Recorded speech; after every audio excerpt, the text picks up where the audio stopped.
Engineer علی مرزا کے لیے جناب ایک اچھی خبر آئی ہے. تو اسلام آباد ہائی کورٹ نے جناب انجینئر محمد علی مرزا کے بیان سے متعلق اسلامی نظریاتی کونسل کی رائے کے اوپر اپنا حکم جاری کیا ہے. اسلام آباد ہائی کورٹ نے 4 دسمبر تک اسلامی نظریاتی کونسل کی رائے معطل کر دی ہے اور عدالتی حکم نامے میں کہا گیا ہے کہ اسلامی نظریاتی کونسل کی رائے کا حوالہ کسی عدالتی فورم پر وہ نہیں دیا جا سکے گا. عدالت کے جج جسٹس محسن اختر کیانی نے 2 صفحات کا یہ تحریری آرڈر دیا ہے. عدالت کے حکم کے مطابق کس اتھارٹی کے تحت FIA پولیس یا دیگر اداروں کو اسلامی نظریاتی کونسل وہ رائے دے سکتی ہے، اس معاملے پر عدالت کو مطمئن کیا جائے.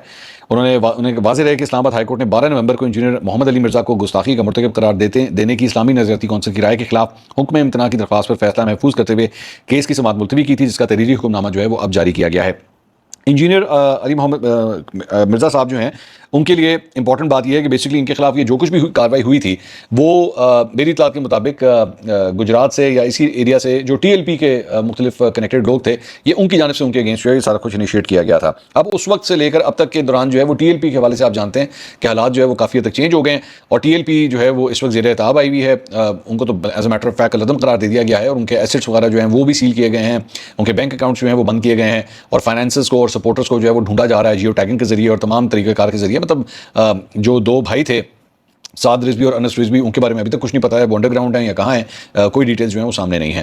تو اس سارے معاملے کے بعد وہ اس وقت ان کو ڈھونڈنے کی وہ کوشش کی جا رہی ہے. تو میرا کہنے کا مقصد یہ تھا کہ انجینئر مرزا صاحب جو ہیں وہ چونکہ ان کے اگینسٹ جو کیس انیشیٹ ہوا تھا وہ سارا TLP سے کنیکٹڈ لوگوں کی جانب سے کیا گیا تھا. اب چونکہ TLP خود وہ آپ جانتے ہیں مرید کے اندر جو کچھ ہوا تو TLP خود اس وقت چونکہ انڈر پریشر آئی ہوئی ہے. تو انجینئر علی مرزا صاحب جو ہیں ان کے بارے میں کئی قانونی ماہرین یہی کہہ رہے تھے کہ ان کا کیس اب کمزور پڑ جائے گا اور ہو سکتا ہے کہ ان کو ریلیف ملے. تو یہ پہلی خوشخبری وہ البتہ ان کے لیے آ گئی ہے.